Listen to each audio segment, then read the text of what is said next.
My precious people, I'm happy to be in your presence this evening. And I want to appreciate that you give attention. I've been receiving responses from my listeners, my followers on governance and religion. I am Professor David Olufemi Bangoshe. I am on spot on governance and religion once again. Today, I want to congratulate Nigerians, with a reduced violence. I want to congratulate all Edolites, the people of Edo State of Nigeria, for the conclusion of the governorship election in that state. And I want to say that my thinking and my take is that people have spoken and God have spoken. The voice populi is the voice Dahi. So, in respect to some of the things you have been saying on participation in the past episode of governance and religion, people should know that their votes count. People should know that when they insist and engage a system, it will work for them. I want to believe that the result of election in Edo State is that the people have spoken against Godfatherism and the choice of the people have been sustained. Congratulations to Nigeria and to Edo State people. Now, after walking through the need for participation and the level or dimension of participation, we started on a series called Eligibility Criteria for people that we will put in office. How do we test them in our own way as electorate, as people of God, as a religious person that knows the importance, the implication of institutionalizing governance among people? How can we establish an eligibility criteria for politicians? And in our first episode in that series, we spoke about antecedent. So somebody came up with a question and we want to answer that question in this episode. That how can we investigate antecedent of people? How can we find out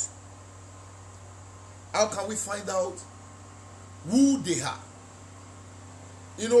In that episode I spoke about the fact that people come in to begin to distribute goods, services, transportation system when they want to seek our vote. 1 year to the election, 1.5 years to the election, maximum 2 years to the election. I spoke about governors that started paying backlog of salary 5 months to the election because they thought people will forget and they will concentrate on what they have now to make decisions. How can I investigate? How can I determine who people are, whether they are eligible, by checking their antecedents? Number one, we must begin to check the background of people, their family lineage, where they come from, the character of the family where they come from. If a family has a very long history of betrayal, a very long history of pride, so there is every tendency that products of that family will have the same attitude, the same aptitude, the same thinking, the same character. And that's why it is important that when we want to determine antecedent of people, we go into their family background. My wife was granting an interview recently and she was talking about morality, about the incidents of divorce among, people, the married people, how it became rampant. She traced the proliferation of that problem to background, to the root of where these people that become married people are coming from. She said the background largely contributes to who they are. And I believe it. I concur with that. I'm also saying that it is the responsibility of we, the religious people, who are the frontliner and the electorate, to check the background. We check the family background. We check the educational background. We look at character. We look at system of people who are standing for election to be put in office. This is one of the ways by which we can check the antecedent. I am encouraging people to form groups, system, to form organization that will check antecedent of politicians.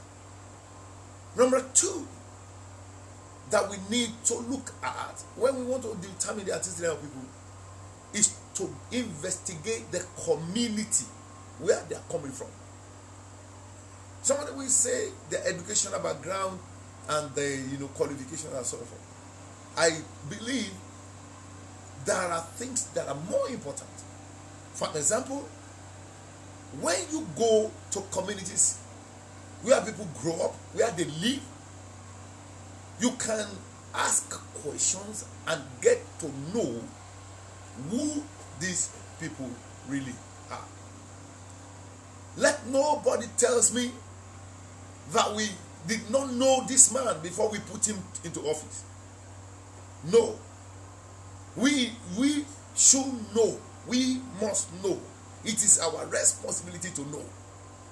It is our calling to know. Because when they get into office, it becomes difficult for us to control them, to change them, to advise them. They are set. They are formed. They are going to do things according to where they are coming from or who they are. So, a simple check in the communities. There are communities association. There are community, leaders. When you do these simple checks across the communities where these people have lived before or where they're living now, you can come into a cumulative decision of who this individual is and what is the antecedent of this person. So I want to stop here today and to say that even in spiritual authority, God has given responsibility to religious people to know who their leader is. He said, by their fruit, you shall know them. It is not God, it is you. And if you refuse to take responsibility, any outcome is also going to be for you. Good afternoon, good evening, my listener. I'm happy to be with you, and I want to encourage you. Please share this with somebody. Our country shall be better. There will be reform and a new day. Thank you very much.